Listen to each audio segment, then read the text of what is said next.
answers. You just said it was right. Yeah, but did you have that as an answer? Yeah. He's the host. I'm sure you did. Okay. I really don't appreciate how you're just undermining me this whole show. Yeah. Okay, I'm sorry, Alex. This is really going to affect your chances on coming back. Look what you've done. All right, Paulie. Yes. This is also kind of a two-parter. Is Juliana bad at cooking, and why? What if it's no? Answer the question, Polly. She's not bad at cooking. You had a goulash in her fridge for like a month that she made. Why didn't you eat that? Well, because I did, but she didn't put like sauce in it. So no, she isn't good enough. It doesn't. And I offered to put sauce in it, and he said it was fine. You had to make the sauce on set right now. We all forget stuff, don't we? What do you mean? This is the show. I did this on schedule, so it sounds like you just wanted her to make it so you can just throw it away. No, not true. And I just cleaned it out, actually. So you just threw it away, basically. Yeah, I did. So, I guess the answer is yes, she's a bad cook. Why? She's not a bad cook. You just talked about you just threw her food Have you away. ever not finished food and had to throw it away, Alex? He No. usually eats everything I give him. That is true. So. That is true. Well, why? And every why time you giving two Alex go out food? to eat, you're always going out to eat. She never offers. You never have her cook for you. Because if we go out, I'm paying for the meal. So it actually helps her. You could pay for groceries and have her cook. And I sometimes pay for when we go out. I could just have Riley pay for the groceries and then I just throw them out. Yes, that's right. Paulie likes to throw away other people's stuff. It's not great, man. Technically, we do.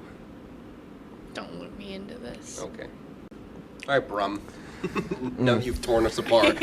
What's your All right. fourth question? The next one, I'm gonna pull up a photo, and you each gotta explain it. Juliana's photos first. If it gets pulled up. Oh, there. Explain this photo. I have to? Yeah. Oh. And this one I actually have an answer for. This is a media day picture of Paulie in flag football, and he has a helmet on, and his one eye is crossed because he thought it was funny. You sound so depressed when you're reading that, but yes, that is correct. And Paulie, pull up Paulie's picture. Paulie, you wake up in a strange cave and you don't know how to get out. What are you using to get out? Do I have anything? Say like you have the clothes on your back right now. Everything that's in your pocket, that's what you have on you. How are you getting out? How am I would walk out of the cave? No, what are you using? You're lost in the cave. That's the idea. Oh, I have a flashlight on my phone. Yeah. And you're using that to get out? I mean, if it's dark, yeah. Do I have Wi-Fi? Can I call anyone and say like You're I'm in a cave. You think I use cellular data? You can barely use cellular data in a tunnel, let alone that's a true. cave. Well, if I could use my phone, I'm gonna call someone, preferably her, and if I can't, then I'm gonna use a flashlight to get out. You just said my cooking's bad, so you should probably call someone else. Never said that. You see, the correct answer was Juliana's love, because I can get out of anything with Juliana's love. And with that, Juliana's our big winner. Yay! Let's see your prize. You win your choice of 2 new boyfriends. You get to pick from Joe Seidman or Dylan Zawinski. Or third option, you can keep Paulie, and for a month you can send him to a brand new boyfriend camp in Kazakhstan. Well, he will learn discipline the hard way. I'll take Joe Seidman. Yeah! You're joking me. You're joking me. Well, looks like Paulie's single now. Welcome to the club. I will. Looks like I will meet Borat. Well, technically no, because you're not going to the camp anymore. Yeah, because I picked Joe. Welcome back. You're going back to our house now. Okay. So, how would you rate your experience on the show? Rate my experience. I thought it was fun making the food. Obviously, making the chicken was a little bit tough, and it took a lot of time. But making the sauce was fun. I get to bond with my ex-girlfriend and Brummer, so that was pretty cool. I give it a 10 and a 9. Juliana? I came out to the show in a relationship, and I'm leaving single. But at least I have a date with Joe. That's true. That's true. Made some chicken. I watched Polly make some chicken, made some sauce. I despise Polly now. And yeah, I give it a 10 out of 9. Let's have our other big loser, Dylan. Came in single, left single. Yeah. What's up, Brum? What's up? Is that all? Oh, do I got squat? I'll get down Yeah, to you y'all's see, end. we're a little under, so Yeah, we'll we're have a to little make up bit. for it. A little bit. Were you gonna prank us? I was going to, but then I saw the rest of the show, and I was just like, this is awesome. We kind of pranked ourselves. Yeah. No, can I just say I love this show, Brummer? Thank you. Like, that Thank you very was much. genuinely, I laughed a lot. Everyone in the back loved it. Mm-hmm. We like that camera 3 is like this low quality. And every single time we cut to it, Got the 3 and then 1. every single time we cut to it, you're just like staring. Just. It's so dark and gloomy. I will say this was pretty good though. Yeah. Paul, do you want Julian, I understand. I'd pick Joe too. Joe was supposed to be here, but he had news at NYO. What is news? Well, now that we're dating, I guess I can yell at him for that. Yeah, it's true. Yeah, we'll miss that. Mm-hmm. No, I'm kidding. Can I not goof and gaff like a silly boy? I mean, This is why I picked Joe's side. Yeah. You're not gonna be in a cave, buddy. You're gonna be in a hole. say Paulie's in that hole, and now without Juliana's love, he's stuck in the cave. Who's that, Tamars? Planted in my own bed. Tamars, what do you think as OP director? What do you think You of want to this try show? the chicken? Is there any chicken left? Yeah. There's chicken, Yeah. pocket You got the- chicken. Little I niblet. would say anyone else wants a piece? Put your hand in my bag. I don't like the way you said that. What- We're gonna get a little ASMR. It's really not the ASMR kind of sauce. Yeah. Nice. Reach your hand All upon right. thy chicken Well- bag. ASMR. Bye-bye. That's what I said. I wouldn't call it Raising Cane's. I did Yeah. Raising Cane's in Nashville, and it did not. Yeah. All right, where's the camera? Can I get the? All right. Buddy, I'm gonna take this from you. This is Paulie's chicken. Anyway, we got about 1 minute left in the show. I just want to say thanks for watching episode 2 of Cooked. Which Sorry I took your show off last. should have been episode 3, but you know, people had to get a day off. Sorry, bro. Tune in next time. We're gonna have another fun episode. What is it? I don't know yet. We'll figure it out the day before. Anyway, thanks for watching Cooks, and see ya. Good night. See ya. See ya. Oh, are they just on bump cam now? Yep.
Tonight on WTOP-10 Nightly News, an Oswego DoorDasher is under arrest. Find out why. And Oswego County is having a mini job fair. When and where it will be taking place. Plus, SUNY Oswego is having 2 mini open houses this week. Which schools is it featuring? WTOP-10 Nightly News starts now.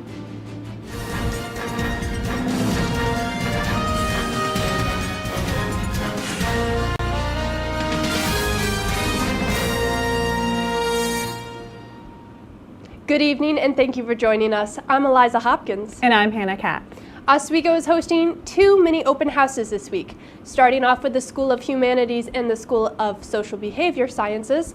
This tour will take place tomorrow from 11 a.m. to 2 p.m. The College of Communication, Media, and the Arts' open house will take place on Wednesday from 11 a.m. to 2 p.m. Both tours will feature the facilities that each of the school's majors take place in. You can go to the SUNY Oswego website to see the full list of majors in each school. It is also advised that for both tours, you plan to arrive 15 minutes before the tour begins to get checked in. The Nutcracker Ballet is coming to Waterman Theater. The professional dancers from Syracuse City Ballet, along with Oswego youth dancers, will be featured during the performance. The performances will be on November 20th and the 21st at 7 p.m. and November 22nd at 2 p.m. You can buy your tickets in advance at SUNY Oswego website for $35 if you're a student, $45 for general public, and $30 for children. SUNY Oswego's State Employees Federal Appeal Campaign will be holding its most popular fundraiser this Wednesday and Thursday in Marano Campus Center. The Baskets of Caring fundraiser allows for the chance to vote on themed baskets made by different campus employees. People will vote for their favorite basket by buying chances to win them for $1 each. All the proceeds go to the United Way of Greater Oswego. The raffle will be held from 10 a.m. to 3 p.m. Oswego County is hosting a mini job fair tomorrow from 11 a.m. to 1 p.m. at the Oswego County Workforce Building in Fulton. The New York Department of Corrections and Community Supervision and several Oswego County jobs are looking for applicants. Applicants must bring copies of their resume and dress professionally. Stress-free bingo will be taking place in the Food and Activity Court in Marano Campus Center this Wednesday at 7 p.m. Up to 40 winners will be chosen, and the prizes include fidgets, coloring books, and more. Refreshments will be provided by Auxiliary Services. The event is sponsored by Campus Recreation. Are you trying to get in touch with Latino culture here on campus? Although it's late in the semester, the Latino Student Union still has plenty to offer. Our WTOP-10 reporter Alexis Jimenez has more on the LSU Razas y Ritmo dinner. Thank you, Eliza and Hannah. As a Latino student myself, I wanted to learn more on how LSU is creating communities for cultural inclusion. So I went to this year's Latino Student Union dinner to learn more and chat with some of the people who made it possible. The Latino Student Union held their 40th annual dinner this past Saturday to celebrate the Latino community here at SUNY Oswego. The theme, Razas and Ritmos, translating to Races and Rhythms, is meant to honor the Latin heritage and tradition that Oswego students bring with them from home. This year's dinner included performances by Oswego's very own dance teams, including Ritmo, Pulse, and Spice, which are all student-run and choreographed.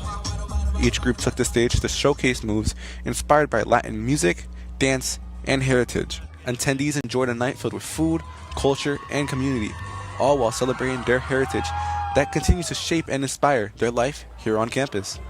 The heart of the event comes from the committee leaders who work year-round to bring it all together. I had the chance to speak with LSU Madam President Alexandra Mercedes, who shared what this year's Razas and Ritmos theme means to her and the rest of the organization. To be very prideful, very loud, and celebrate our success stories and also start creating them. So the purpose of tonight's dinner was just to bring the community together and celebrate the richness of Latino culture. More appreciation for the Latino community and also understanding that just because we all come from different cultural backgrounds, we're all united. LSU was able to put together a vibrant night and hopes that this year's theme continues to inspire and give pride to students long after the music fades. For WTOP-10, I'm Alexis Jimenez.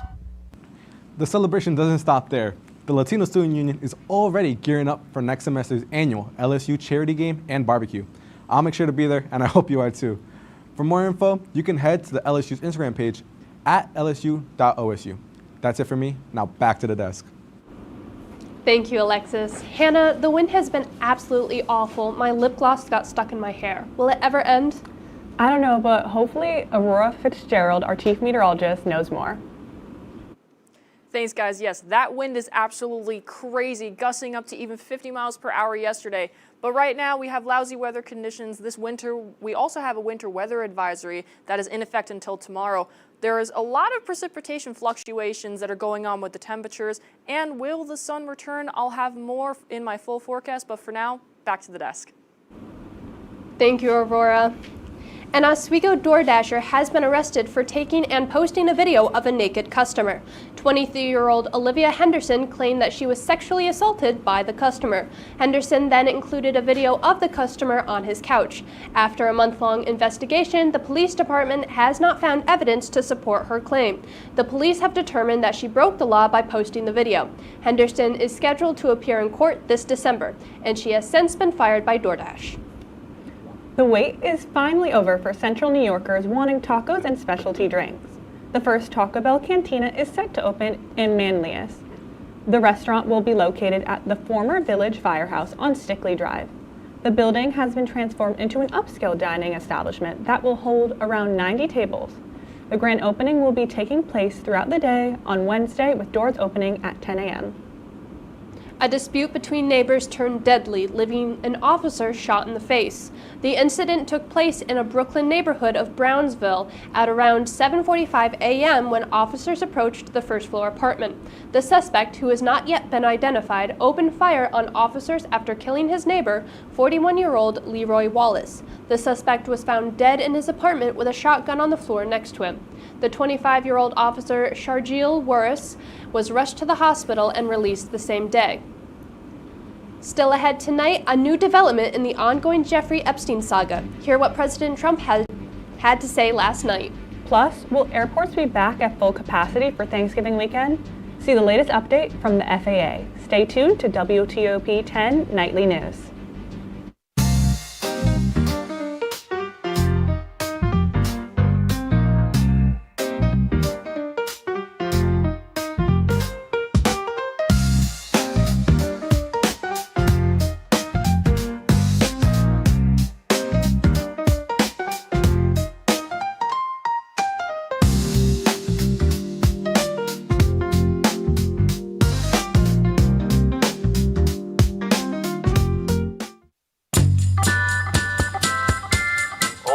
But I would have liked to see more on, Putin or something. I don't think he's very nice. He's so annoying, and he's not very funny either. He got that hot dog at one time. I don't know why he would do such a thing. I'm not sure why he's still playing a Nintendo Wii. The Nintendo Wii is so old. I've tried reporting him like 600 times, and nobody's answering my phone calls.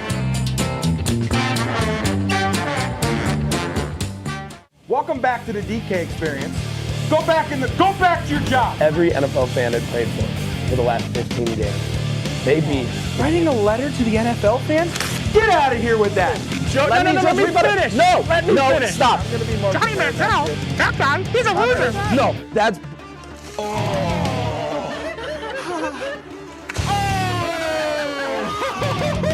Watch the DK experience. What we do here is go back. Cooked! You know it's cooked when it's not raw anymore?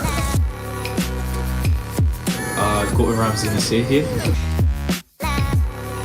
Cat cam. Because Kenny pulled a picture of him. Yeah. Yeah.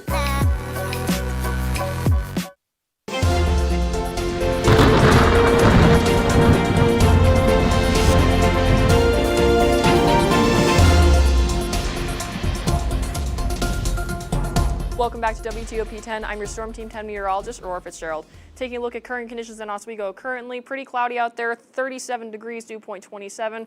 Pressure's kind of up there, wind at 20 miles per hour, gusting up to 30 miles per hour, and the real feel is 29.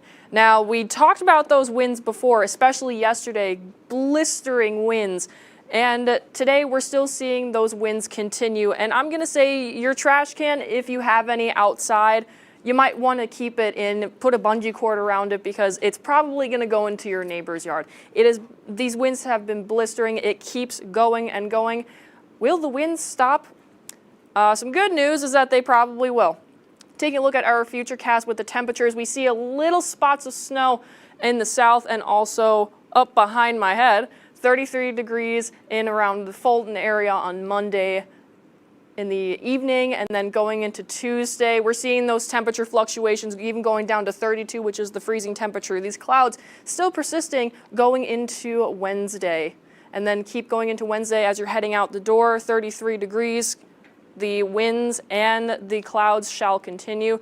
Now, there is possible lake effect that our radars cannot pick up all the time. Wednesday at 9 p.m., we finally start to see these clouds dissipate, and hopefully we can get a glimpse of the sun. Taking a look at our watches, warnings, and advisories. We do have a winter weather advisory from now until 10 a.m. on Tuesday, where all of these purple boxes are, but you notice that it's not technically in the Oswego County. A lot of our models are not really agreeing with each other right now, which has a high potential for lake effect. So don't be surprised if you see some snow showers here and there. Taking a look at our precipitation types that I mentioned before, we keep having these fluctuating temperatures. Now, what can you do and what will you be able to see? Taking a look at this graphic, we have a warm front going into a cold front. Obviously, when there's warm air, you're going to have a bunch of rain if it's above that 32 degrees of freezing. And as that temperature goes up in altitude in the atmosphere, then you're going to get freezing rain once it gets slightly colder. Then you're going to start seeing sleet, and it gets colder and colder and colder, and then obviously you get snow. Now, with these conditions, obviously you're going to have to be very careful on the road. We see that car crash and that truck.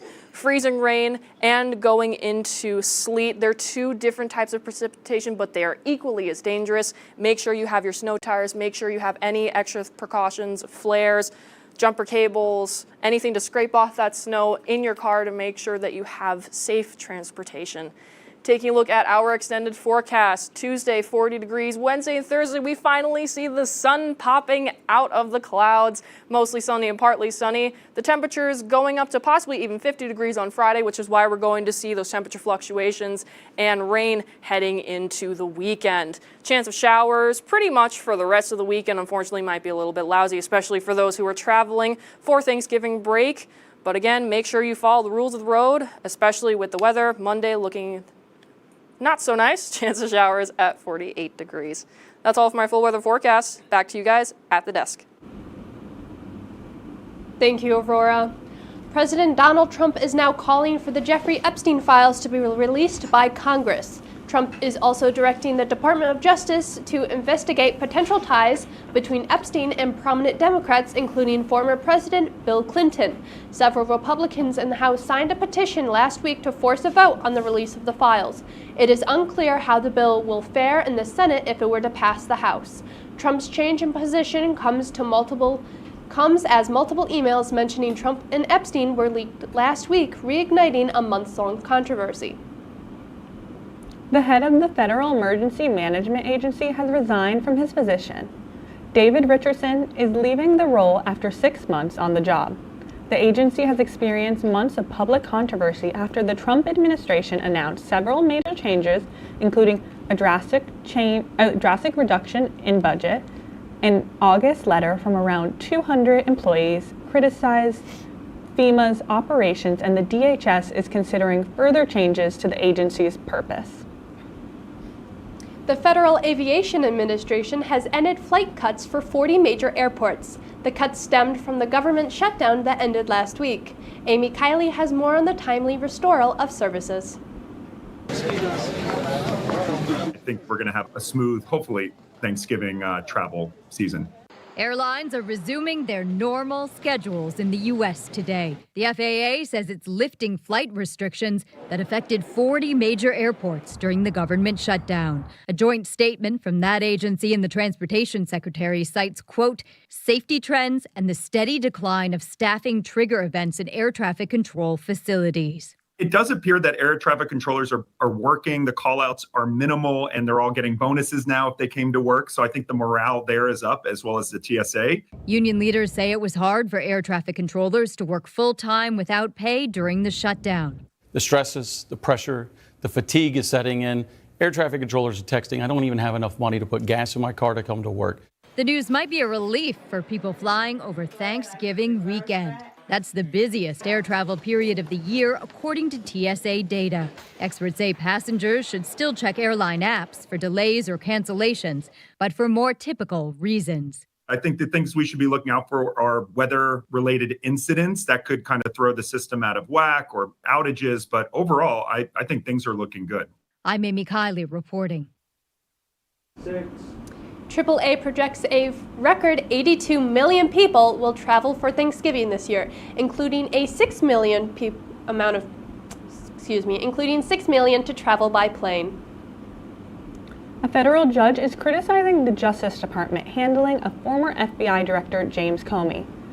Judge William Fitzpatrick stated there was profound investigative missteps. Fitzpatrick believed that the indictment could be tainted on the possibility that interim U.S. Attorney Lindsay Halligan may have botched the grand jury proceeding. These said missteps could result in a dismissal of charges. President Trump is considering a conversation with Venezuelan President Nicolas Maduro.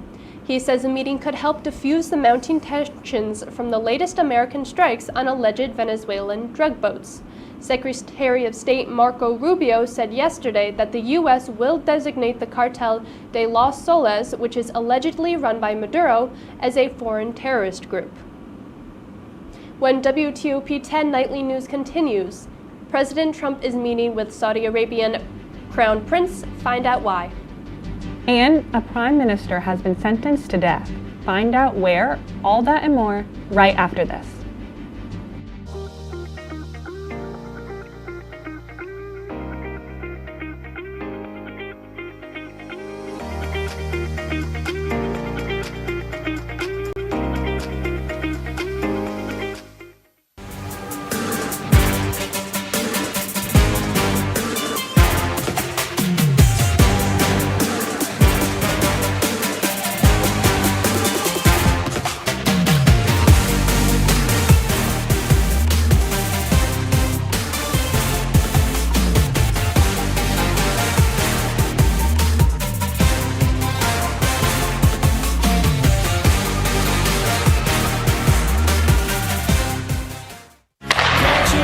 If it's hockey, It's what they score! it's on Hockey Talk.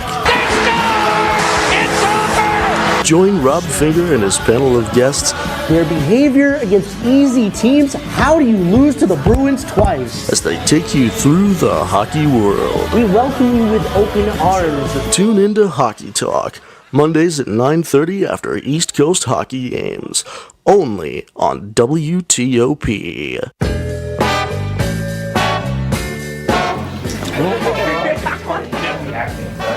Oh boy!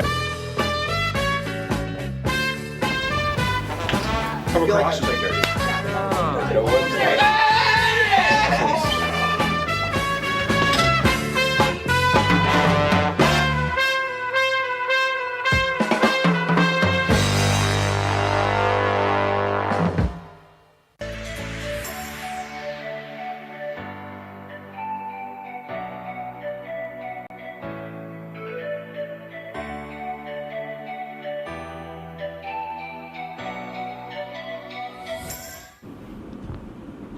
Welcome back to WTOP-10 Nightly News.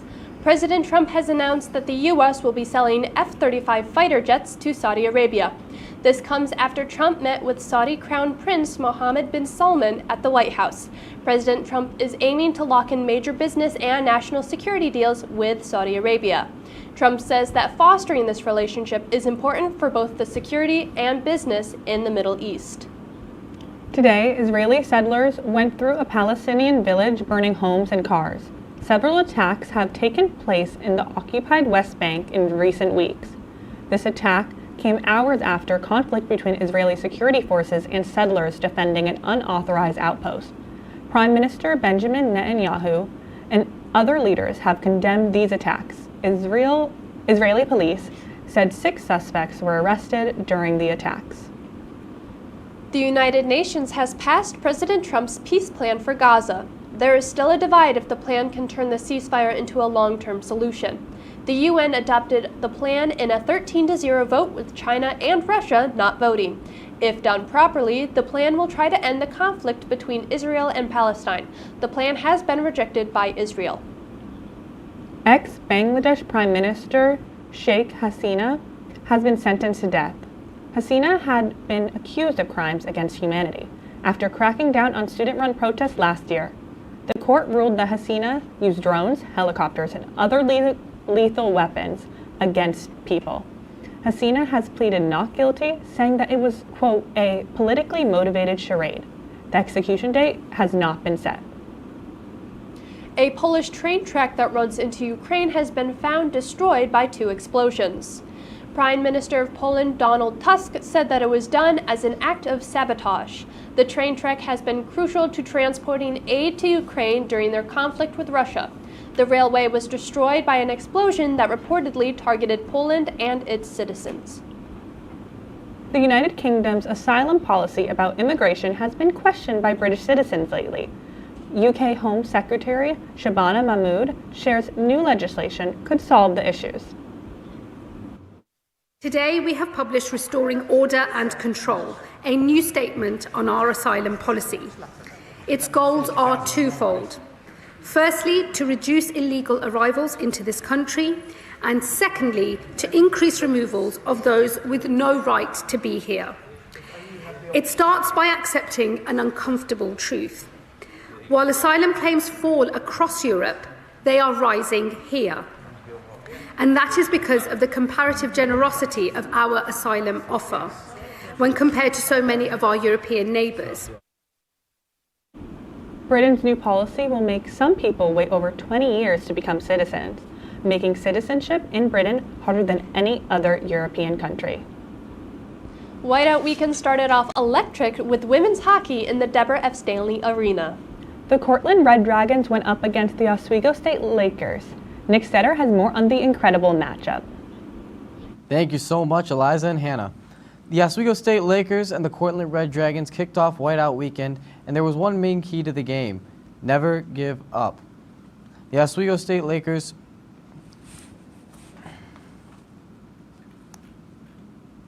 Cortland started strong, scoring 2 in the first period. The Red Dragons controlled the neutral zone with ease, but the game looked like it was getting out of hand for the Lakers as they could not find any answers for the Red Dragons.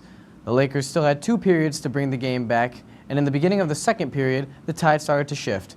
The Lakers would score off a power play to bring the game within 1, followed by 2 unanswered goals to give the Lakers the lead going into the third. The heroics in the final period were not on the score sheet, but goaltender Mia DeVivo, who increased her save percentage from .857 to .945 in 1 period. The Lakers would win 3-2 with goals scored by Coley, Majeski, and Cunliffe. The Lakers will travel to Geneva to play William Smith on Friday, and then Buffalo to play Buffalo State. Coming up in Lakers athletics, Eddie McAlpine is in with the latest from the weekend. We'll be right back on WTOP-10 Nightly News. Good evening and welcome to Jeopardy! I am your host, Joe. Hello, Simon. Joe is at this place. And I'm very concerned to see what Piper's answer is here. Sorry, it's a 98-page rule book. You guys are stumped still? Joe, I'm going to sound like a little snob here. It was not founded by Ray Kroc.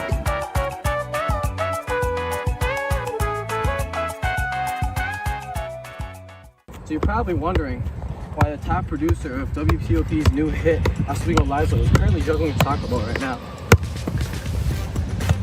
That's just because I don't just know ball, but I can play it too.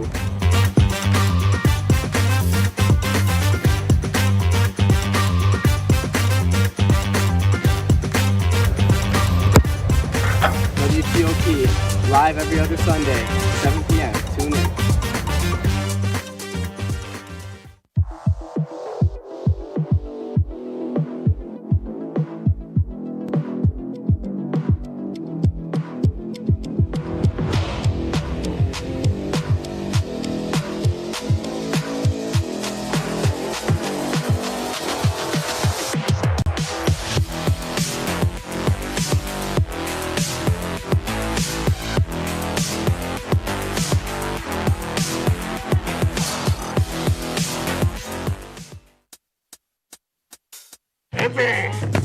had to eat a raw egg on Chris's dormitory floor.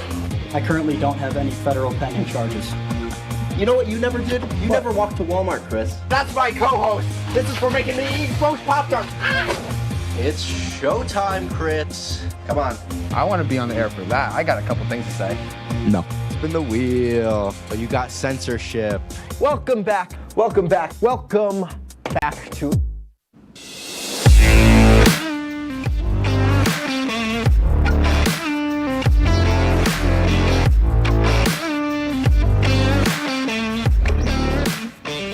Welcome back to WTOP-10 Nightly News. With your sports report for tonight, I'm Eddie McAlpine. It was the biggest hockey weekend of the semester, so let's skate right in. The Friday night slate was headlined by the annual whiteout game, the Oswego Lakers taking on the Plattsburgh Cardinals. The Cardinals scoring 2 early in the first period and kept that lead through 2 periods of play. It was 1-0, Plattsburgh heading into the final frame. With 20 minutes left between the rivals, play started to heat up on the ice. Jesse Horacek and Brandon Cohen scored consecutive goals for the Lakers, giving them the lead. And then the Cardinals striking back, tying things at 2 apiece. With time winding down, Lakers' Matt McQuaid ripped the shot just offline, but defenseman Travis Baker, perfect position to rebound. He beats the buzzer to give the Lakers a 3-2 win over Plattsburgh. Starting the Saturday slate, the women's team took on the Morrisville Mustangs following their Friday win over Cortland.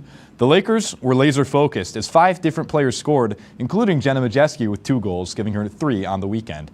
The Mustangs managed to get a lone score in the first period, but it was all Lakers from there. Final score, 6-1. The women's hockey team stays undefeated on the weekend. The last game of the weekend brought in a huge crowd as the legendary Pete Sears was honored with a jersey retirement ceremony. Sears is a Lakers legend, and he was in-house for the Lakers match with the Skidmore Thoroughbreds. In a similar script to Friday night, the Lakers were down 1-0 heading into the third. But a 3-goal third period sealed the deal in the Deb. The men's hockey team stays undefeated on the season, and I had the opportunity to ask Pete Sears what advice he has for any current or future Oswego Lakers. Well, all I know is from my experience here. And I can, like I said, every good thing that's happened to me in my life happened because I came to Oswego State. And if they take advantage of their opportunities that they have here, academically and athletically, and through the connections they make, the friendships they make, there's no doubt in my mind, going to this school, they're going to have a successful career when they leave here. Staying with Saturday Oswego athletics, the volleyball team was in Cortland for the SUNY Championship, only their second appearance in program history. A dominant season landed the Lakers the 2 seed, and they faced the top-seeded Cortland Red Dragons with the SUNY on the line. However, the Lakers struggled early, dropping the first 2 sets and finding themselves facing elimination. In the final set, they made a strong push, but it wasn't enough as the Lakers were swept by the Red Dragons, ending their 2025 season. The participants for the 2025 NCAA Men's and Women's Division III Cross Country Championship has been announced. 2 Lakers have earned the honors. Kyla Pellegrino and Hannah Reichard will make the trip to South Carolina. After qualifying in the NCAA regionals this weekend, Pellegrino and Reichard hold 2 of the 7 spots for the Niagara region. The NCAA Division III Championship will be held November 22nd, and the 2 will look to add more accolades to their already impressive seasons. With a lot happening this weekend, many Lakers have earned SUNY recognition. Men's basketball star Deacon Judd and women's hockey star Jenna Majeski winning the SUNY Athlete of the Week honors. Staying on the ice, it was Georgia Cunliffe, who was named the SUNY Rookie of the Week. And finally, to the swimming pool, where men's Ethan Calhoun was named the Men's Swimmer of the Week. Great honor for those 4 athletes, and congratulations to them. The World Cheese Awards are underway in Switzerland. The competition and celebration highlights over 5,000 cheeses. Attending is definitely a challenge for the nose, as the smell is described as stinky socks. That sounds pretty cheesy. I don't know about you guys, but I love cheese. Me too, yeah. I don't know if I would go to this event, but I do love cheese. The event's a no for me, but I'm really thinking about Chipotle queso right now. That's our report for tonight. Be sure to stay tuned for DK Experience. Thank you for watching. Have a great night, everyone.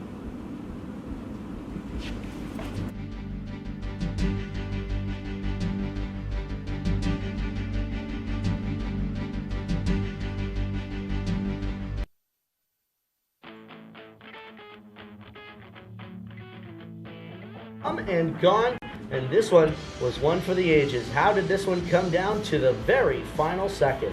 After that, the Rangers and the Red Wings got into it last night at Madison Square Garden. What happened to make that one end in such carnage? Lastly, another multi-million contract has been handed out in the West Coast. How has this LA King been crowned in dollars? All that and more right now on Hockey Talk.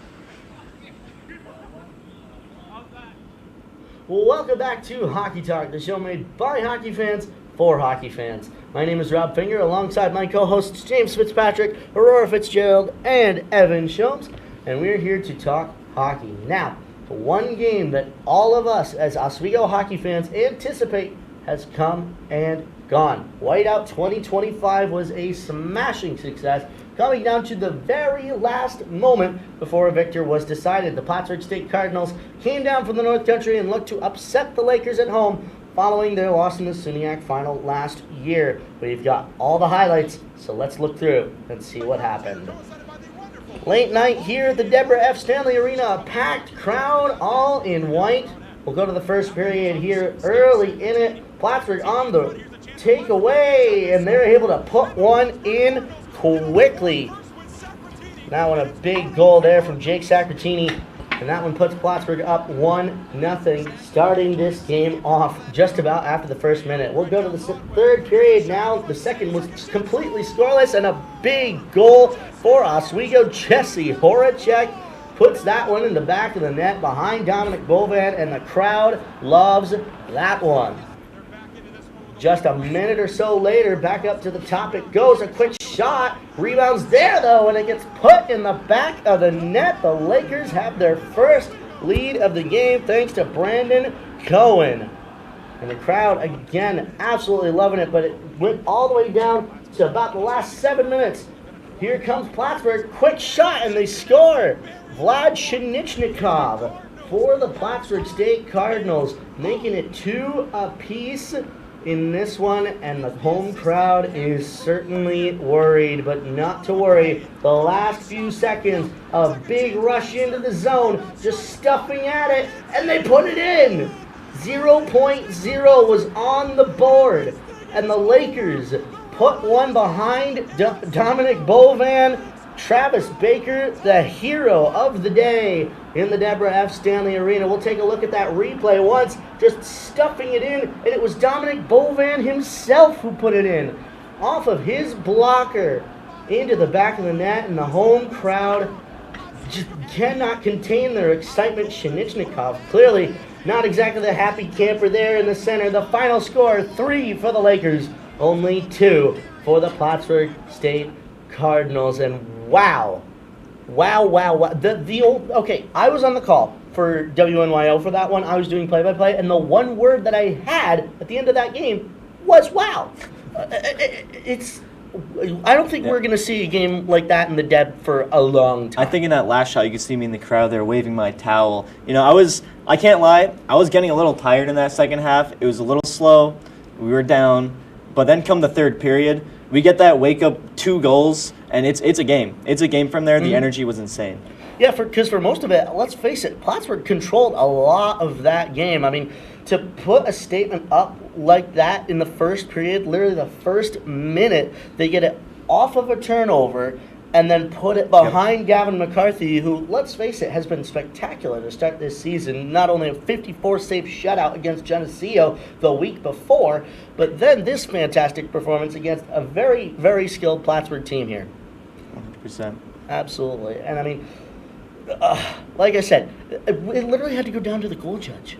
Yeah. It had to go. I saw those refs walk over, the line judge walk out of that booth. They walk over slowly. All the dramatics are going up. The ref walks to center ice, points that goal. The crowd, insane.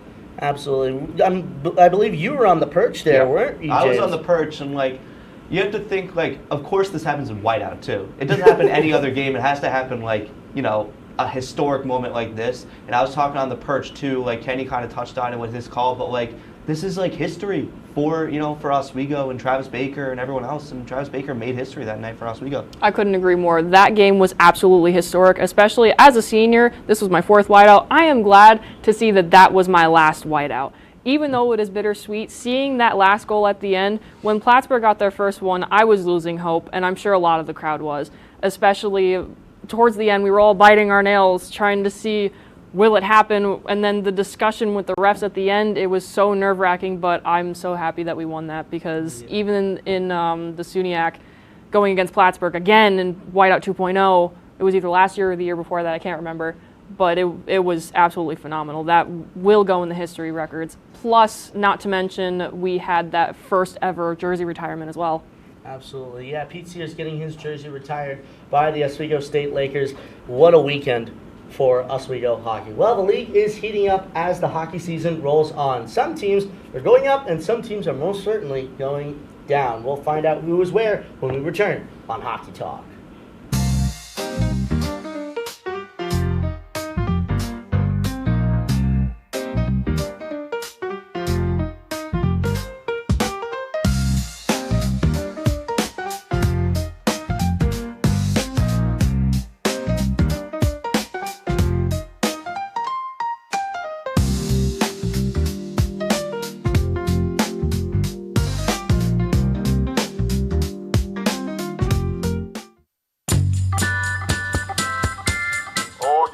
I would have liked to see more on, Poutine or something. I don't think he's very nice. He's so annoying, and he's not very funny either. He got that hot dog at one time. I don't know why he would do such a thing. I'm not sure why he's still playing a Nintendo Wii. The Nintendo Wii is so old. I've tried reporting him like 600 times, and nobody's answering my phone calls.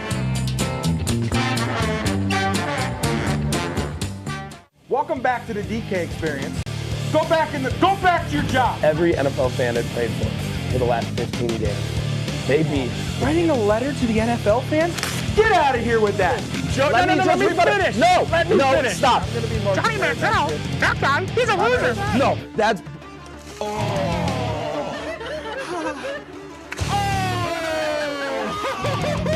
Watch the DK experience. What we do here is go back. Cooked.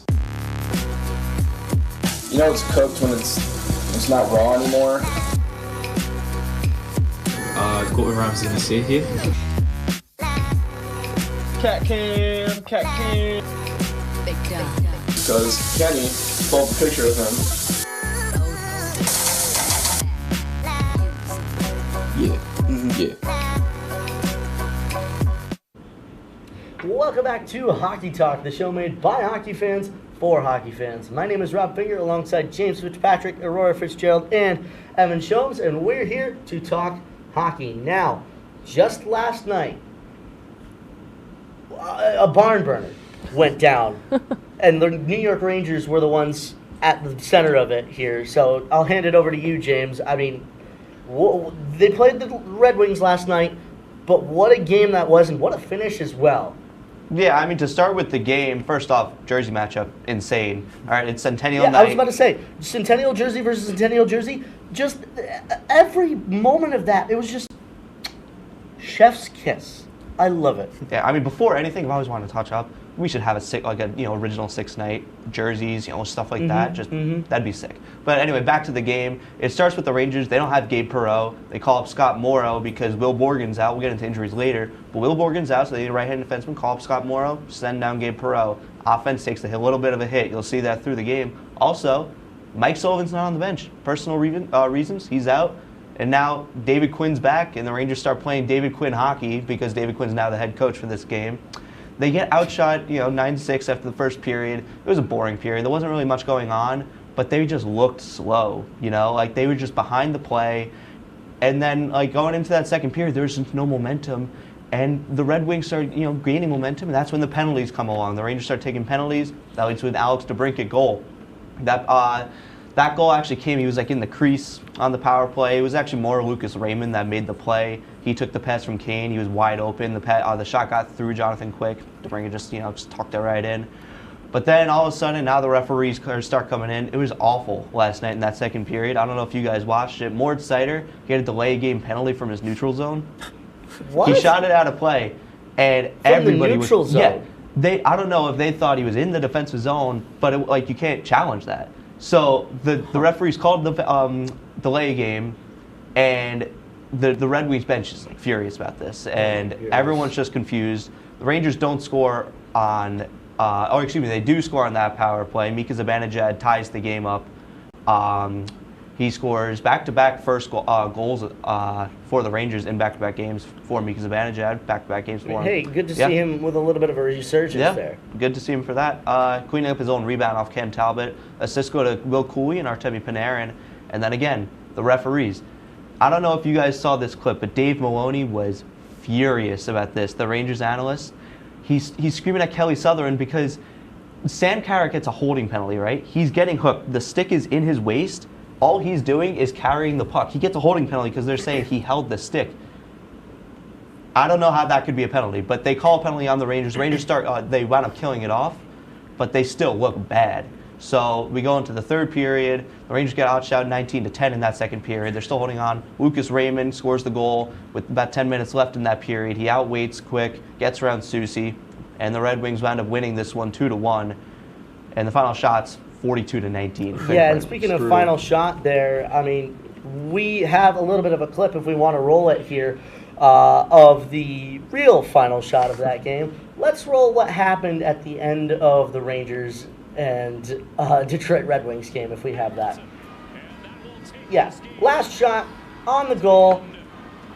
Yeah, somebody on the bench here, if we can, as it goes, oh yeah, Red Wings win. But here comes Jonathan Quick out of nowhere, being like, why are you shooting on my goal after the buzzer sounds? And here comes an entire just line brawl. It's not even line brawl, bench brawl. Yeah.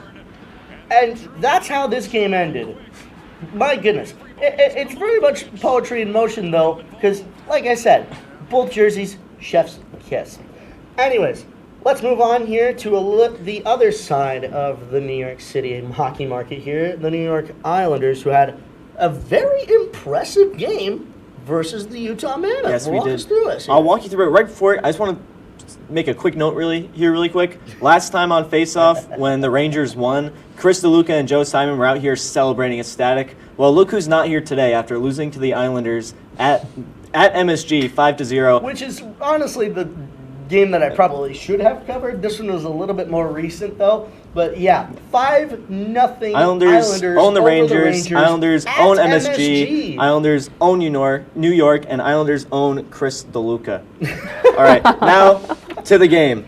So the Islanders played the Utah Mammoth in an absolute thriller. It was a tied game for the end of it, 2-2. And then we went to OT in classic current Islanders fashion, which is dragging the games to OT and then hopefully securing the point. Yeah, we know a little bit about that. So this game came off a doubleheader right against Vegas the night before in the time difference. Two tough battles, especially coming off that time difference, and we found a way to win both. This one, too, in overtime, Matthew Schaefer overtime goal, slapper from the point, and he becomes the youngest NHL player to score an overtime winner, and two, he leads all defensemen in the NHL on goals right now.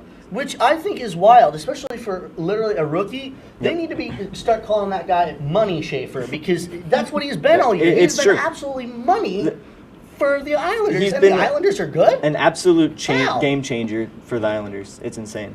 Absolutely. I mean, he's already setting so many records for. I mean, he started off the season with what, a 5-6 game win point streak. Yep. Yeah, the biggest point streak to start a career ever in the NHL. Every week, Matthew Schaefer's making another notch in the history books. Yeah, which it's wild. You're doing all of this on, let's face it, no offense, the B team of the New York market. Yeah. How are you doing this all for the Islanders? You're literally making the Islanders relevant yourself. And Makes me happy. Relevance. I'm telling you. We celebrate relevance in Islanders. I've been Kingdom. happy every episode. I haven't had a sad episode yet. Exactly. Although I've had one or two. But that is what the Islanders needed, though. I mean, when's the last time they've had like a huge player? They had Barzal, but like 100%. Barzal's good. He's a good player, but like who's their guy? Yeah. You know. No, They have exactly. Schaefer And now. Barzal is better now too with Schaefer. Yep. Absolutely. The Islanders are absolutely killing it.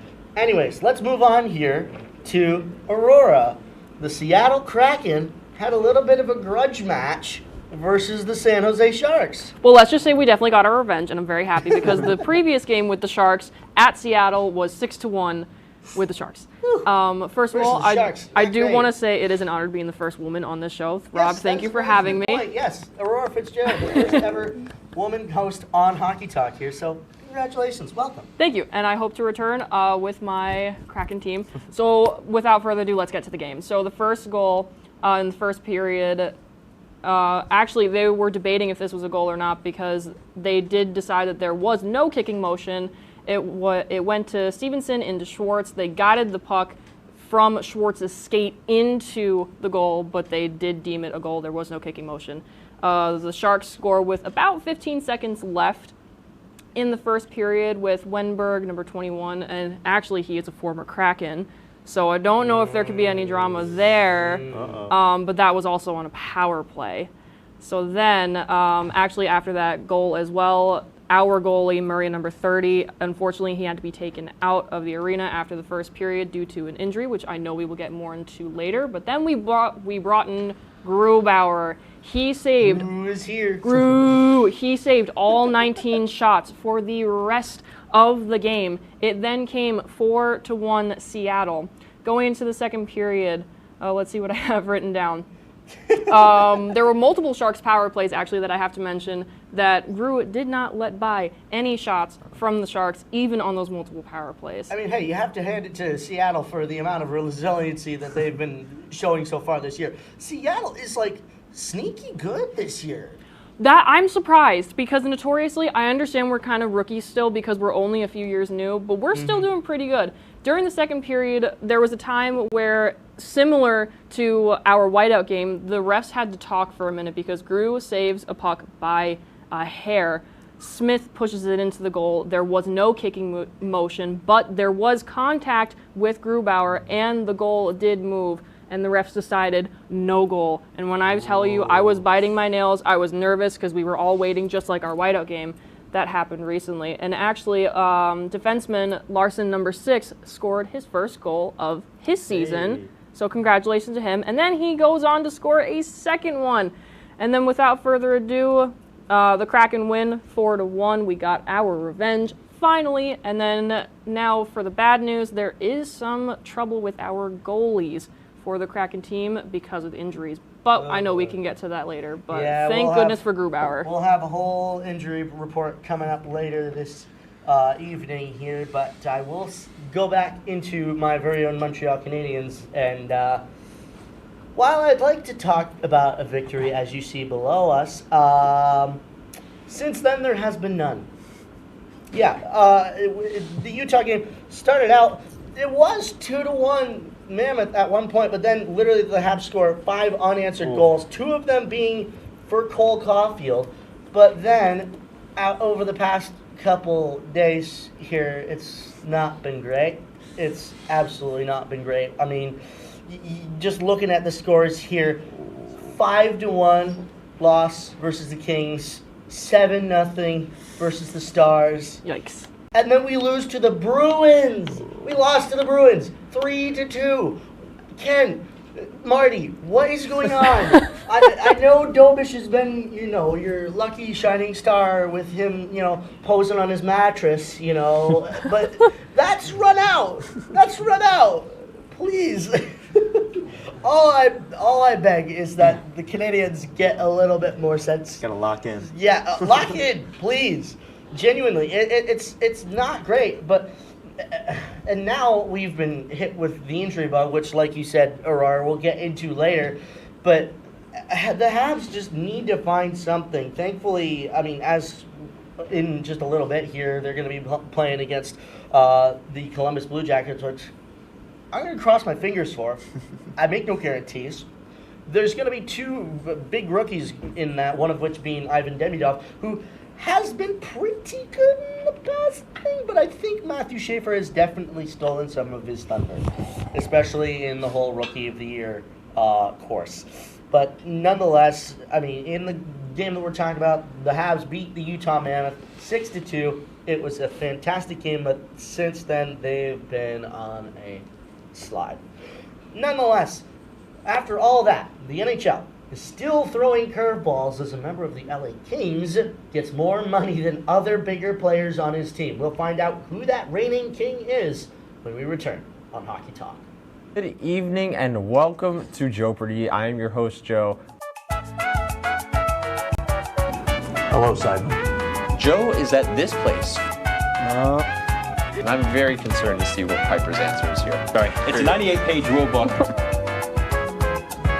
You guys are stumped still?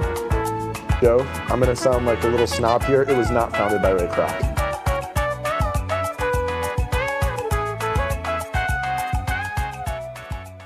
So you're probably wondering why the top producer of WTOP's new hit, Oswego Liza, is currently juggling a soccer ball right now. That's just because I don't just know ball, but I can play it too.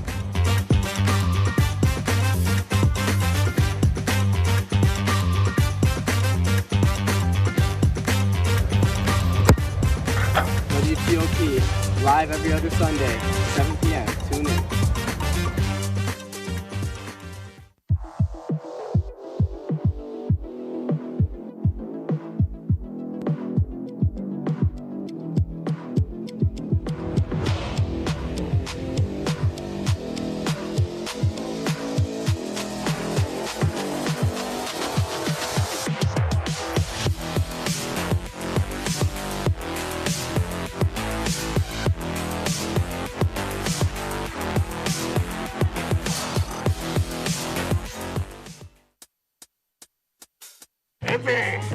I had to eat a raw egg on Chris's dormitory floor.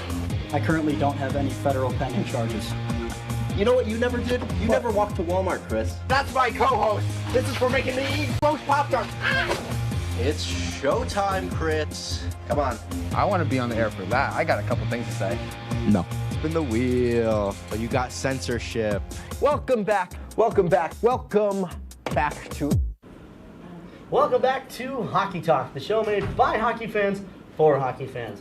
My name is Rob Finger, alongside James Fitzpatrick, Aurora Fitzgerald, and Evan Shomes, and we're back to talk hockey. Now, it's time to get into the news. Our first story surrounds a new contract just signed today by the LA Kings, where out of all of their players, Adrian Kempe has been awarded an 8-year, $85 million contract. Getting that dough. Yeah, getting that dough, about to the tune of about $10.6 million a year. And I looked actually at the Kings' whole cap space situation and their contract situation. He is now their highest earner by $3 million a year.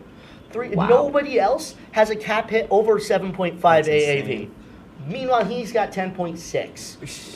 That's insane. Contracts these days are just getting out of hand. I feel like it's becoming more and more the norm for these. I feel like every few weeks I see an outrageous contract coming out in the media, and I don't know why it's become the norm, but it just kind of has. Mm-hmm. And that's something that I am very thankful for the management of the Canadiens for, is they've been able to lock down their very young core at very affordable prices, especially long term.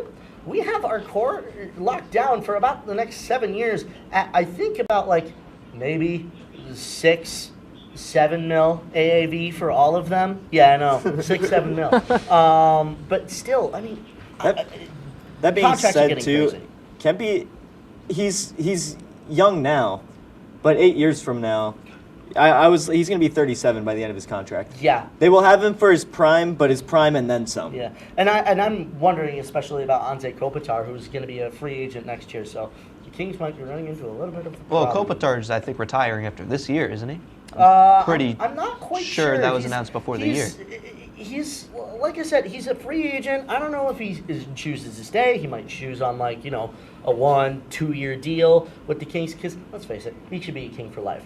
But nonetheless, we'll move on here as we'll get into a little bit of an injury report now. Like I said, my Canadiens not exactly doing the best. We now have 4 people on the injury reserve, including Alex Newhook and Kirby Dock, both of which are out long term. Alex Newhook out now 4 months. That's a killer. Kill me now. But still, I mean, what's the situation like? Obviously, Aurora, you wanted to go into some of the injuries for the Kraken over there. Yeah, so the Kraken, we are suffering the injury bug with our goalies, and we only have 3.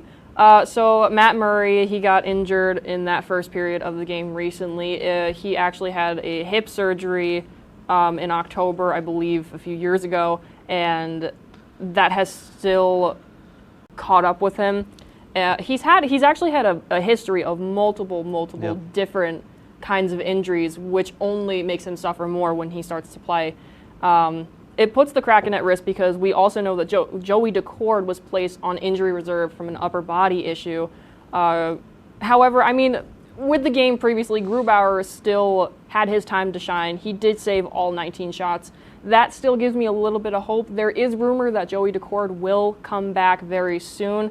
I really hope that is correct because, God forbid, something happens to Grubauer, we will be not doing so great. Oh boy. And thankfully, I mean, the Rangers and the Isles aren't necessarily nearly doing as bad with the injury bug. So just like usual, we're back on the up and up. Shavanov's back in the roster. They're the ones that are up. We're the ones that are down right now. Yeah, I mean, I said before, Will Borgen, he's day to day. He's a big, he is a big loss on D. I mean, he's been very good this year, but But nonetheless, I mean, thankfully, the Isles and the Rangers, not too many injury bugs going on in the New York City area. Now, as we wrap up, we'll give you all the games that you should be paying attention to in the next few weeks. Now, James, what's coming up for the Rangers?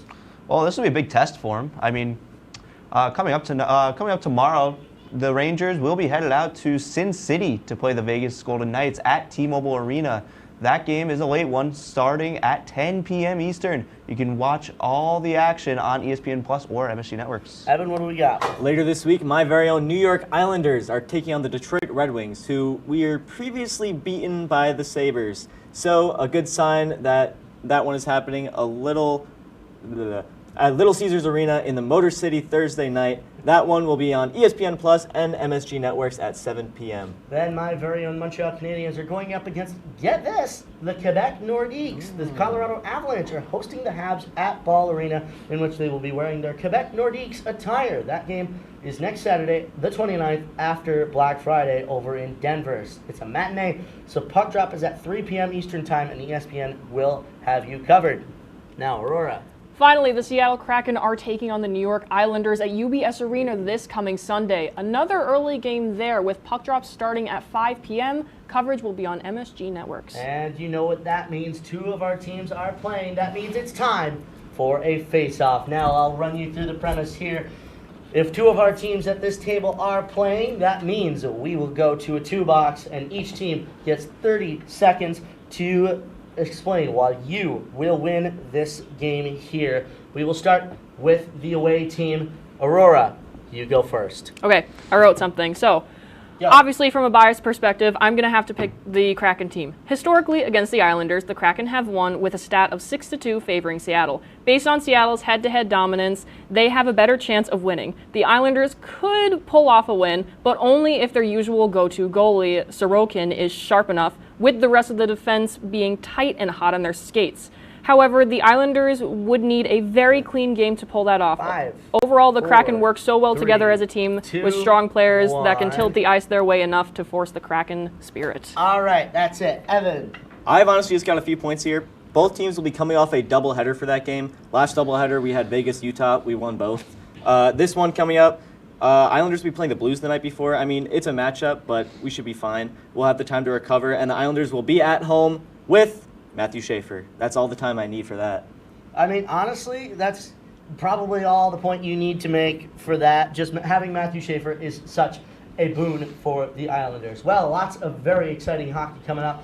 Our teams are playing, and the season keeps changing in many different ways. This, though, is our second to last show for the fall semester, but we'll have something special coming up for our final program during senior week. You won't want to miss it. For James Fitzpatrick, Aurora Fitzgerald, and Evan Shomes, I've been Rob Finger. We'll see you next time on Hockey Talk.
Introducing, out of Alden, New York, number 2, Dylan the Chinstrap Zielinski.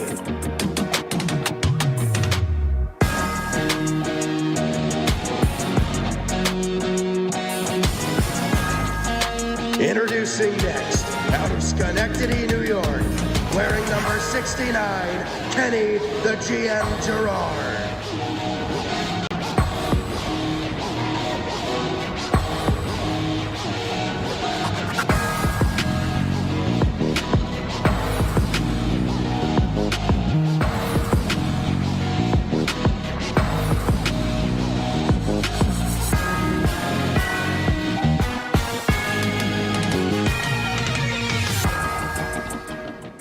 It doesn't matter how many episodes we do, we're always going to check how we point. I'm always going to hate it. We messed up. We'll make a new one for our last semester. Welcome on in. I know. Welcome on into the penultimate episode of the penultimate season of the DK Experience, Season 4, Still Episode know what number that 5. means. I'm Kenny Gerard. This is Dylan Zielinski. And Dylan, before we get going tonight, how you doing?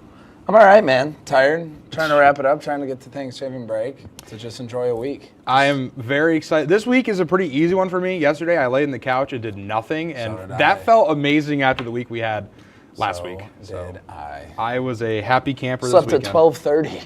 Yeah, me too. I slept till like noon. I'm like, this is great. So I'll take what I can get. But let's get right into our Gridiron Recap. For those who don't know what the Gridiron Recap is, me and him like a couple of football teams, and our teams are very different since we've been doing the show. So both from New York, both blue and red, but there's just one stark difference between our teams. So Dylan, I'll let you kick it off. Yeah, exactly, with the Buffalo Bills. Yeah, huge bounce back win for the Bills. I mean, they got steamrolled down in Miami. That was just unacceptable. That's not the Bills' way.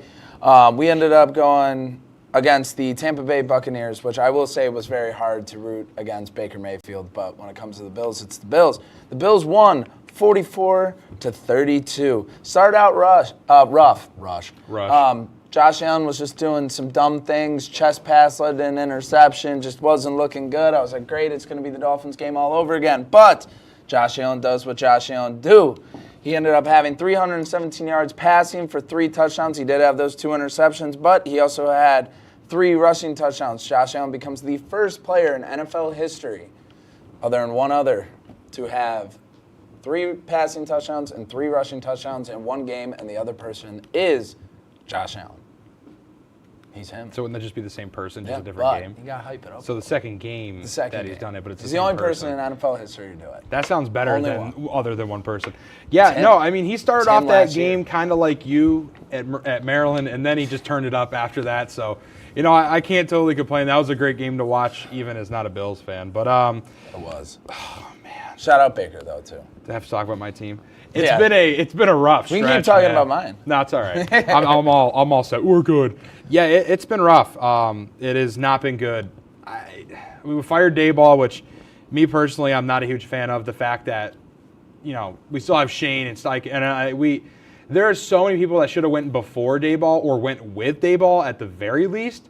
I'll take him back. Shane, like, he had to go. Joe Shane's got to go. I don't know. I mean, I'm not a huge fan of losing Dayball.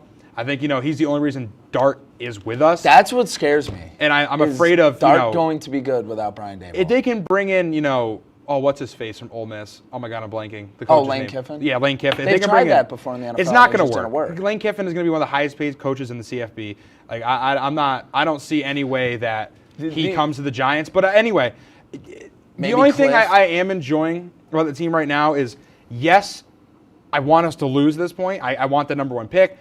Just fall. I'm good. We're not making the playoffs. Just let it tank, and then, you know, we'll go from there. But we're losing close games. Last year it was, you know, we'd score 2 field goals, lose by 30. This year we're pacing the Packers. We're only losing by 7 points against a good team. And the last few weeks we've been losing closely to good teams. So I mean, I can't be totally upset, but I'm not. I mean, it sucks to watch a crappy football team. For sure. I mean, the biggest thing that scares me about the Daboll firing for you guys is, you know, Jackson Dart is so young, and he loved Brian Daboll. I should say. It's not like he's gone. But I think Brian Daboll had a lot to do with Jackson Dart's success. And the biggest knock on it right now is people are like, well, it's a good thing Daboll's gone because now Jackson Dart's going to get less injured because less QB runs. he was doing the same thing with Josh Allen in the beginning of his career, and they're both built the same. Right. Josh was getting banged up too. Yeah. It happens. Yeah, agreed. Well, we're going to throw it to a quick break. When we come back, it'll be time for some hockey talk. Dylan, we're going to talk about hockey. We'll see you after the break.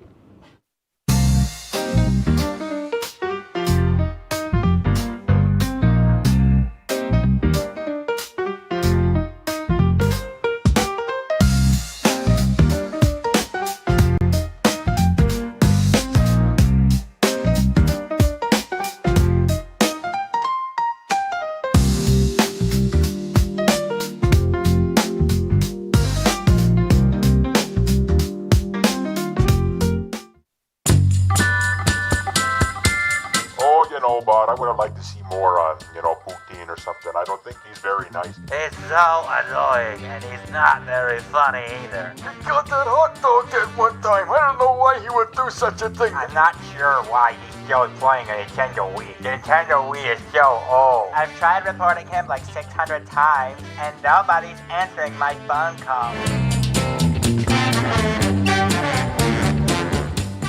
Welcome back to the DK Experience. Go back to your job. Every NFL fan I've played for the last 15 games, they beat. Writing a letter to the NFL fans? Get out of here with that. Joe, let me finish. No, let me finish. Stop. Johnny Manziel, that guy, he's a loser. No, that's.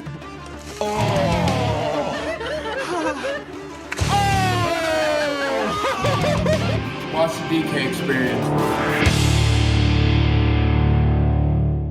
What we do here is go back. Cooked. You know it's cooked when it's not raw anymore. Got what Ram's gonna say here. Cat cam. Because Kenny pulled a picture of him. Yeah. Dinos. Dinos. That's all I got is dinos. Welcome back to the DK Experience right here on WTOP-10. Still makes Kenny, me mad. Dylan got a D for dinos in that class. He's still upset about it, but we'll keep our grades to ourselves. Dylan, something we don't do in the show, and probably something we haven't done since, unless Paulie was here, since the Kyle and Kenny experience, or the Kenny and Kyle experience, is talk about hockey. Yeah, I this feel one confident in myself. This one is not your expertise, but it was whiteout weekend, and it was a heck of a whiteout weekend. So we have a lot to talk about. We're going to go through each of the teams. So we're going to go through women's versus Cortland. Let's see if you did the research. Men's versus Platte. He's typing. Oswego versus Morrisville for women's, and then Oswego Skidmore for men's, and we'll talk about Pete Sears' jersey retirement. So, Dylan, let's see if you know puck. Let's start off with women's hockey against Cortland. They won 3-2. I do remember that. Okay. Hold on, I'm sorry. I'm trying to pull up all the stats and stuff. Hold on. I knew I'd stump him. I know. I should have read it before. I was too focused on stump the chump. Sorry. No, the women they played fantastic. It was close in the beginning. Not like Cortland kind of had their number in the beginning. I was watching it. Yes, they did. No, shake oh, my head, okay. Chris. I was gonna say. Sorry, I was okay. breaking the fourth wall. You're good. No, Cortland kind of had their number in the beginning. Just kind of like the men's team, but they ended up finding a way to win. I think that's kind of, the way whiteout went this weekend. Everyone just kind of found a way to win. They played good. They're 4-2 right now, 2-0 in the SUNY Conference. Can't complain. Well, a win on whiteout. Cortland was up 2-0 after the first with 2 goals from Emma McLean, and then after that, Oswego came back, and it seems to be what the name of the game was this weekend was comebacks. And well, let's talk about probably the greatest comeback I've ever seen in calling the games. But let's talk about whiteout itself. Yeah. That was insane. I mean, that was just insane to be back in the control room directing that game. And I think we all were kind of at the point where we were tired and we were just like, all right, someone score. And then they just, dude, it was wild. It legit. Like, I'm not even a hockey fan and, like, I'm stumbling over words. Like, that doesn't happen. They scored with 1 second left to go on the clock. I got chirped. That's insane. I got chirped in the comments section of the game because I said, right before Plattsburgh scored their second goal, I go, it's been a couple quiet periods for Plattsburgh. In the millisecond it left my mouth, they bury one, and then I just get in the comments, quiet 2 periods, eh? And I'm like, Yeah, I had to eat my words. And then I got to say, Oswego's going to need a miracle to score this one, and a miracle is exactly what they got. That Legit. was probably my favorite game I've ever commentated. I've commentated, the comeback against Hobart. I've commentated multiple whiteouts. I've done the SUNY Championship, and, above all of those was that game. That, for sure, it was insane. Probably the insane. craziest to be in the game I've control ever room, seen. Hear the crowd, hear the energy, hear you and Paulie, have to sit my whole control room down because they all jumped up in the air. That you don't see that. No. Maybe basketball, a little bit of football, you see those buzzer beaters, but you don't see that in hockey. I mean, that, like I said, I'm not even a hockey fan, and that got me fired right up. Well, let's move back over to the women's team, and now we'll talk about Saturday. Let's talk about Oswego versus Morrisville. I mean, this was a good game. This one was different. Yeah, this was a 6-1 victory for Oswego. I mean, it was just over from it started. But they had, I believe, 5 different goal scorers. Jenna Majeski got 2 goals. So this was over before it got started. It was, 3-1 after the first, and then it became 6-1 after the third, and the second was quiet. No, you could definitely tell they were riding off the high of the night before whiteout. They got a big dub, again, in a close one, but then, the next day, they just go and smoke them. Yeah. It was never close. No. It was never close. There was not at one point where it was like, no. Oswego 6:36 into the first, it was close when it was 1-1, and then at 16:20, Oswego scored and never let off the gas. Yeah. So, no, I mean, that one was what you expect from a team like Oswego trying to climb back into the national rankings. You beat a good team, and although it wasn't technically listed as whiteout weekend for the women's side, it was alumni weekend. They had an alumni game this past weekend, so they did great. But let's move it now over to Oswego versus Skidmore. Let's stick strictly to the game for now. Another game that was, should not have been that close. Oswego was on the back of their skates for the first 2 full periods. Third period comes, Ed Gosick riles them up in the locker room, and then by whatever grace of God and magic they pull off, they do it again. No, I mean, the word for me for Oswego was just whiffs. It was mistakes. It was miscues. Yeah. And you know what? When you're finding ways to win, when you are having these miscues and these whiffs, I mean, there were so many guys would go take a shot and they just missed the puck. Yeah.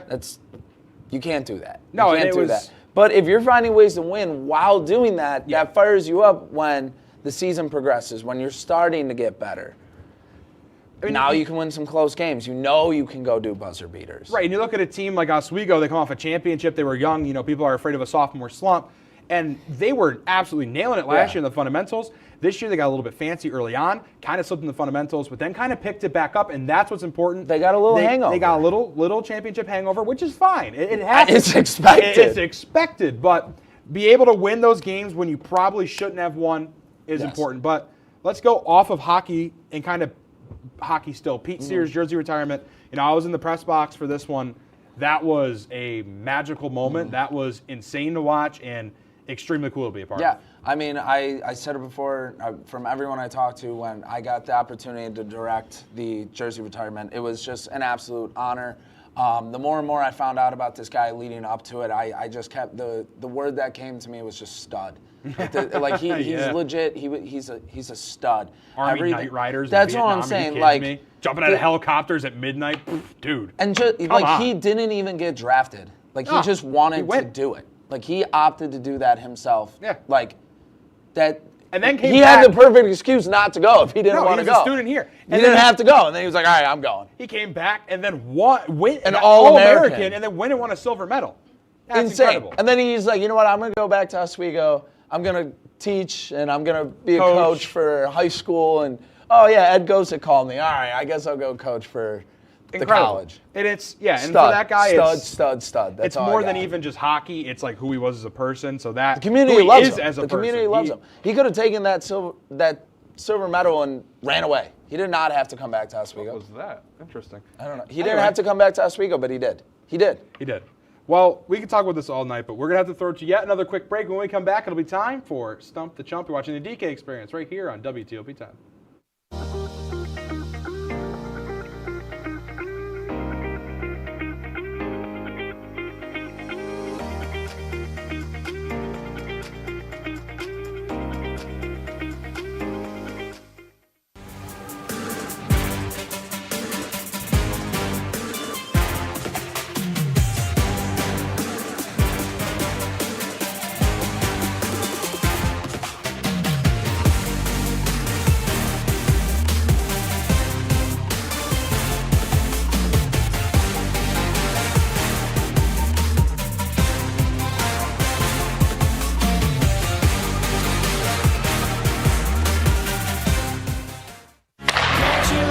If it's hockey, In front, they score! it's on Hockey Talk.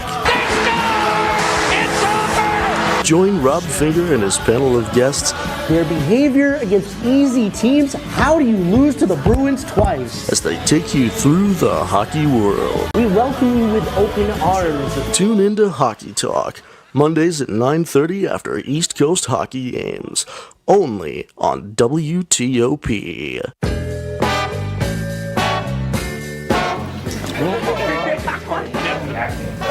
Oh boy! Come across finger.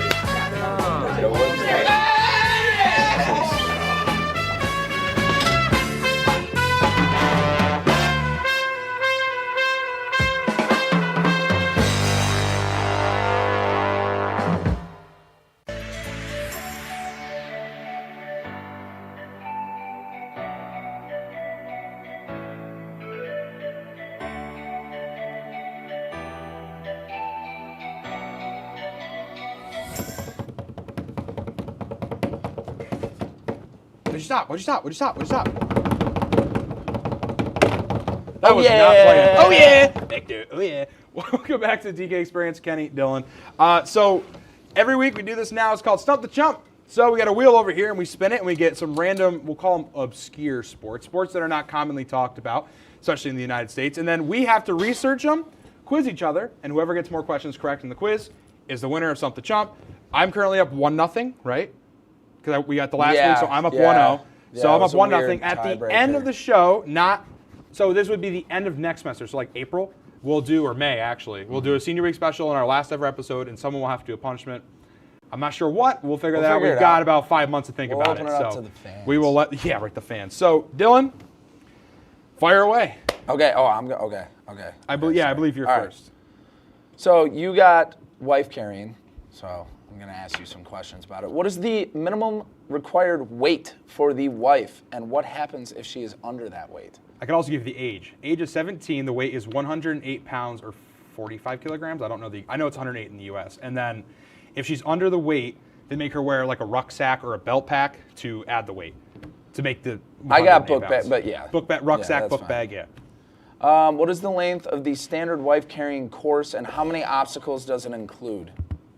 I got this one in meters and I forget. Is it 245 meters? No. How many obstacles? I don't know. I'm gonna go with 6, 7 obstacles. I'm not sure.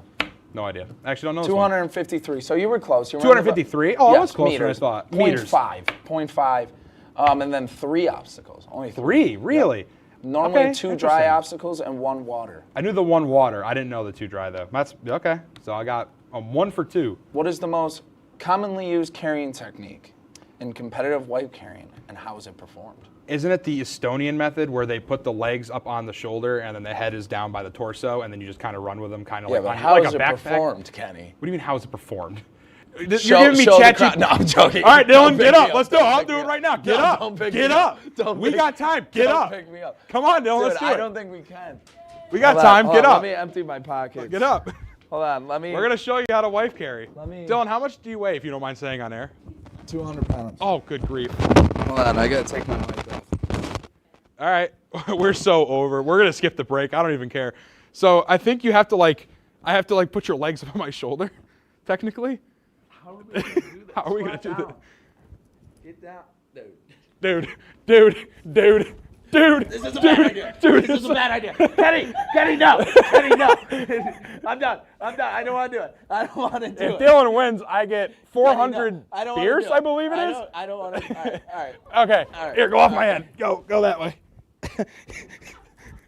Dylan, I don't want to do this anymore. Can I get half a bonus point for doing it? Sure. All right, so I get what, 2.5 points? Sure. All right, works for me. I think I get a half a point for just getting up there. Okay, so Dylan's the wife. Got it. Okay. Yeah. All right. I gotta pull up my questions for you now. Oh boy. All right. Hold so on. My you, mic. Do I still sound fine? All right, we're gonna say. We're gonna assume it. You had cheese rolling. Yes. All right. These are not very hard. No. So, what is the primary rule regarding when competitors can begin running after the cheese is released? What is the they have to stand up. It's not what I'm looking for. Well, when can they start running? Is the simple way. I think it's one. I did start one to ready. Are you looking for That's the not same? what I'm asking for, but you did your research. Okay. When can they start running? Oh, then I thought we were talking about the one to ready, one to steady. Okay, then I'm not too sure. When the cheese actually begins rolling. You can't start when it's up top. I misheard it. All right. I guess we're going to have to go to OT probably. Why are participants not allowed to intentionally obstruct or interfere with other runners during the race? It hurts them, and then it stops their chance of getting the cheese. Fairness and safety. Fairness and safety. That's a good. I'll give you the point. According to the rules, what determines the official winner of a cheese rolling race? Is it the first person to reach the finish line, or the first person to catch or reach the cheese? So they don't technically have to catch the cheese because it rarely ever happens. It's the finish line. Yes, it's the winner. Because no one ever catches the cheese. The first person to cross I saw it can 70 go up miles to an 70 hour. miles an hour. So it's impossible. You're going down, I think it was like, it's steep, it's 180 meters, straight down a hill. You're not getting that cheese. You didn't want to lose. Okay, so now we're at... Another tie? Yeah, we're at 2-2. I guess I gave you the half point. I'll give you a half point too. We'll tie it up. I have an OT question ready, and I think you're going to get it right because you were already doing it, which is what happened last week. And I don't know if I'm getting the next one right. Just shoot ChatGPT one question, and we'll see what happens. Okay. Yeah, I know, right? Do. Are the participants required to be married couples in the official wife-carrying competitions? No. Okay. It could be anybody, really, No. as long as they're over 17 in yes. the weight limit. Okay. What number do they count to start the race? 3. Wrong. One to ready. It's not. No? It's 4. 1 to ready, 2 to steady, 3 for the cheese, 4 to be off. That's 4. I didn't have Good that. game. I only had 3. It is I only 4. had 3. All right. It is 4. I'm down 2-0. 2-0. Hey, listen, Have to there's do a a hole to get comeback. out of, but it's not that bad. Did you also not pick a sport for the Yep. show? Neither did I.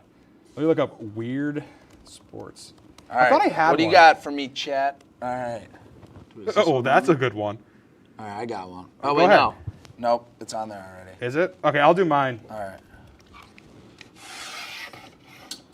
It just gave me cheese rolling. Another one. What are you putting on there? It's so dumb, but I love it. I have no idea what this is, but it sounds funnier than heck, so we're going to do it. I've got extreme ironing. Dude! All Is right. that what you're going to do? Another one. Well, extreme ironing was destined to be on the board today, I guess. Wow, that new IFB can really see behind my head. I just noticed that.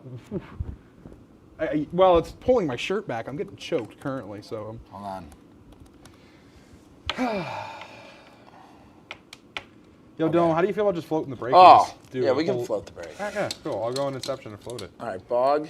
All right. Inception. Snorkeling. Float. Okay, great. Now we floated. What is it? Bog snorkeling? Yeah. Okay. Interesting. All right, so I go first as I won. Is that the rule? It can be. Okay, let's do it. All right. Well, for our senior week special, I will be doing. Wow, that sounds horrible. Yeah, it does. That bolt needs to be tightened a little. Ooh, underwater hockey. Interesting. Oh. Just missed unicycle hockey. Okay, so underwater hockey. Get me street Hold on. I'm tightening it for your spin. I'm giving you the best chance possible, Dylan. All right. Oh, that didn't do what I wanted to do. All right, Dylan, go I'm praying for to it. death sentence right now. Come on, straight piece. Come on. Big swing. He just slid straight back to where it was. You know, I'm gonna let you see it. I'll make it hidden for those at home too. Oh. Okay, you didn't, but you were one off. Really? Just like last time? You got the one that Ray told us about last time. Russian jumping. Oh. So Russian. They're fired up. And they are fired up. I can hear them in the back. So we're gonna do. Man. One off like last time. So underwater hockey, Russian jumping for senior week. I'm up 2-0. You got to get one back on me this season. I have no. I have a guess. Okay. All right. I'll do my. This will be research. interesting. Okay. Well, we were going to go to a break, but we've been taking our sweet time today. So we're actually going to give you guys an extra 2 minutes of us. Which we already gave you. And this is exactly when we were supposed to start. So it's Cooking or Crazy time once again. For those at home who don't know what Cooking or Crazy is, we can get this off the table now, is we had a topic selected by our crew, and then me and Dylan will debate on this topic, and the crew in the back will pick the winner. Pretty simple, pretty straightforward. You ready? Yeah. Okay, today's topic is our favorite You can go first. or best, favorite or best major applicable course, so a BRC class. Yes, since we both know we are doing separate ones. Yes, we already talked about what we were going to pick. So, mine personally, I looked at this class when I came here for the first time. I knew something I wanted to do, and it's something I do on a weekend basis now at this point. And it's sports broadcasting. So the on-air one, not the production side, the on-air side. It's BRC 345 with Professor Lurch. To this day, it's still my favorite class I've ever took. I was going to TA it, but the class took, whatever. Whatever. So bonus points. Stop trying to throw me off my track here. So it was going to be offered in the spring, and I was going to be a TA for it, but it is no longer being offered in the spring. So now it's producing podcasting for the spring, and some people are not happy about that. But it by far is my favorite. I mean, I've learned the most that I've ever learned in any other class for what I want to do. I've always wanted to be on air. That's what I do on a weekend basis. I've learned how to make a good spotting chart. I've learned how to get on the radio. I've learned how to do TV highlights for like news. Like I learned so much in that class. And it was the most fun. It was once a week too. It was late. The hour kind of sucked. Like the 3-hour class was kind of crap. But besides that, it was by and far my favorite. I think I enjoyed it the most. Yeah. So I think it's a little funny that obviously you picked on air. Kenny and I both love sports. Obviously, here we are. So I went with BRC 435 television sports production with the GOAT, Michael. What? You flipped the number. Mine was 345. Oh, I was like, what? Sorry. With the GOAT, how do you like Michael Cleland. A lot like Kenny just said here, guys. This showed me what I wanted to do. It showed me I always kind of had some interest in being a director. Didn't really understand how to do it. Cleland taught me, just really changed my whole course. Originally, I kind of wanted to do some on-air stuff. I fell in love with the production side of it. You get to produce and work a bunch of lacrosse games. And you work every position. Literally, shout out this class because it's less that we have to do here at TOP. They literally take over the whole pretty much the whole season of lacrosse. They work it all. It's less stress for us. You get to rotate through every position. You get to learn so much. And it is fun to just work the production. What? Bye, Dylan. Into the board you go. What? Bye, Dylan. What? All right. Well, Anyway. I was going to say, no, it's a fun class. Cleland, you can learn a lot from. He has an insane amount of knowledge, and he's worked on so many, RipCam 3, on so many big sporting events. Dylan's face. So, that class is definitely my second We took favorite. it together. Right, and here's the thing, like, I think we have a very young crew, so I don't know if people have actually taken either of those classes. If you have it in the back, I recommend it. You should thank it but because we don't have to do lacrosse The only in the problem spring. is we don't have to do lacrosse. The only in the spring. problem is that everybody in the back is crew. So I feel like I made And the you wrong get choice. 4 credits. You and you get 4 credits from my class because of how much it takes. You have to go to class twice a week, and then it gets Monday, to the Wednesday, point 2 where hours? 2 hours. It gets to the point where you But have you gotta to work weekends. You got to do weekends. for Gotta lacrosse. work weekends. Yeah, I'm on a generational run. That is absolutely biased since it was the crew who picked and not I'm talent. on a generational run. But it was Dylan also doesn't let me talk. He talks over me the whole time. That's the whole point. So next time we're gonna I'm see winning. how nasty I can get because we haven't had a good screaming match in a long time. I know. We're due. You know what? I say for the next episode we pick our topic for once. One more time for senior week. Really fiery about. It will really get fired up. All right. So next week we are going to scream at each other and do things the way we did in the pilot episode and in our first season. Oh my God, Chris, shut up. So that's enough listening to Chris talk. Chris, if you come out here, I'm gonna be mad at you. Thank you guys for joining us for the DK experience. I saw him coming. Go back, Chris. Go do your job. You know what? Go back. Mole Man from Smiling Friends. Bye-bye. Go. See you later. Go. Thanks for joining us. Bye, guys. Season 4, episode 5. We'll see you for our senior week special in 2 weeks. Bye.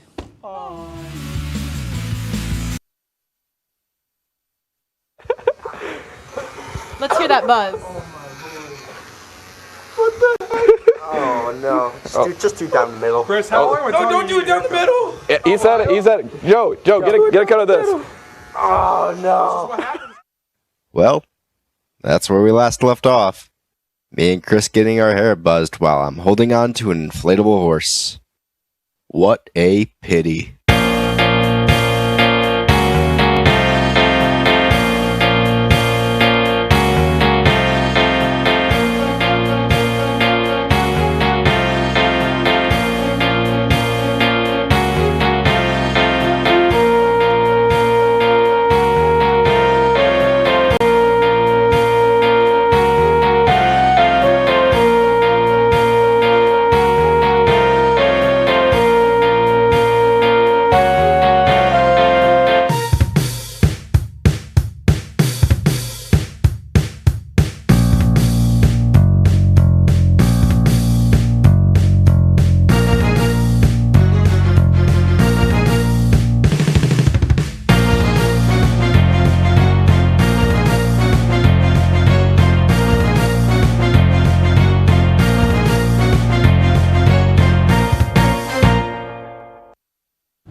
Welcome back to Entertainment Breach, the show that didn't really deserve all that. No, I'm Austin. I'm Chris, and we are so excited to be back here for season 4. 4. Not many shows make it this long. Let's see how far we can make it. Still got another 3 semesters before we're out of here. So, or 4. How long can 4 you guys semesters. keep this up for? Honestly, I don't know. We will try to keep it to the very end. Anyway, would you like to introduce yourself, Lucas McGarry? Yeah, my name's Lucas. I was unfortunately coerced into being on this show. Coerced? All right, hold on. Hold on. He loves us. I was kind of coerced. Chris was like, "You got to be on the show. We're losing ratings. We need went behind we're losing him some with ratings. Like the hand on the shoulders, and we were like, "Hey, Lucas McGarry, you want to be on our show again?" Because this is not his first time on the show. Yeah, I was on it. Was it the? It was. Well, I was on the last episode too. Yeah, we'll get to that. No, but you were on Shetler's episode. I was on Shetler's episode, but I also watched you guys get your head shaved.